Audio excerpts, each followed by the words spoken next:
Hi all. Rear wing's getting close to bonding it together now. It's still loose at the moment. We have a tube going down the middle of the four ribs, I think we call them. I can't remember. That's a rib and that's a spar, if I remember rightly. The end pieces really gives us a good surface on both lower and upper halves of the wing to bond to. So you've got a bonding surface along here. You bond along the edge, but also you've got a good sort of surface on both of these. I didn't smooth machine them. I literally left it with the roughing tool, so it gives us a good surface to mount to. These ends really are just to mount the end plates to the wing, so I can drill and tap these because it's like 6mm thick. The center ribs basically have an extra part where this is machined all the way out for lightweight. This has extra material here, so basically we can drill and tap and put rod ends from the underneath, so it'll be mounted via rose joints, rod ends, whatever you want to call them. The tube itself, it's not really structural. You could put a steel tube, go slightly larger in diameter to have more of a what basically called a spar. But this, so both the upper and lower part of the wing have a soric filler, and they're basically like 5mm thick. So at the moment you could sort of torsionally twist the wing a little bit, because obviously it's on a single, they're single parts at the moment, but as far as lengthways, try and bend it, yeah, good luck with that. And once they're bonded together with the two of them, yeah, it ain't gonna bend. So yeah, we're about ready to bond this together. One last dimension we need is the exact dimension. I'm gonna put the two inner mounts from each other. I played with a few various shapes, but either shape, wherever you mount it on here, this is not flat anywhere, so we need to contour it. So as a quick sort of how-to, or how I do it, we've leveled the car up. It's only on sort of one axle stand at the back there, so we've basically leveled the car up with a laser, horizontal laser, just to make sure everything's nice and square and horizontal at the back. Just a cheap Black & Decker sort of POS, but it's good enough for this.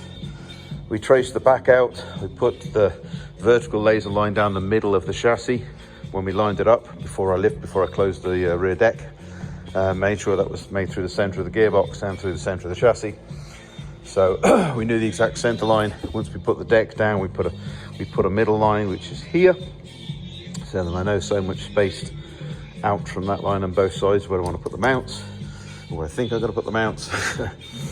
These bits of cardboard now represent the sort of space or area where we could put the mounts themselves. Problem is now I need to map this contour out. Don't have a 3D scanner yet. Don't really want to learn it right quite at the moment, so good old-fashioned ruler, laser level, and basically from every single point we can look and we can make a dimensional point. So I've divvied these up into 20mm lines. So we'll measure left, measure right, measure one in the middle as well, and then we'll transfer those lines to a CAD drawing, and that's what's going to give us our surface. So I'll basically have multiple plots in the Z-axis to put the two mounts. So we have played previously with a couple of different shapes.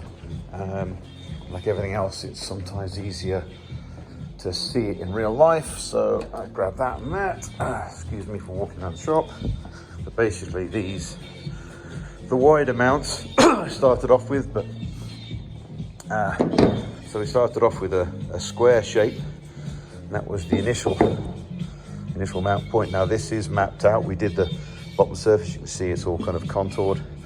That sits there very nicely, and then if we whack on the actual aeroplane, let's get that in there. There we go.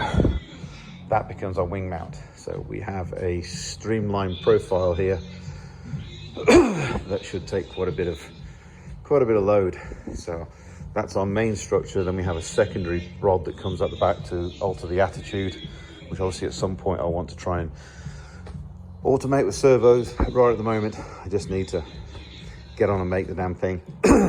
So just to map this, say that weird surface out, this is how we're doing now. That was the first one I did, then I realized I really need to applet profile the base. So I made that round, but then I realized don't really need the 2 inches in width, so I skinned it down a little bit, made it to 1.5 inches. Unfortunately, that meant that I'd need to redo my dimensions, so we're redoing that again, and we're also at the same opportunity. Now it's a little bit narrower, I can actually move it across somewhat, but I need to reprofile that. But yeah, so that's how I profile the back. Old school, ruler, laser, yes. Not complicated, but definitely time consuming. It's nice to have the rear clip back on the car though. Yeah, won't be long now. Anyway, there you go. About as good as a how-to video is gonna go from me. Anyway, speak to you all soon.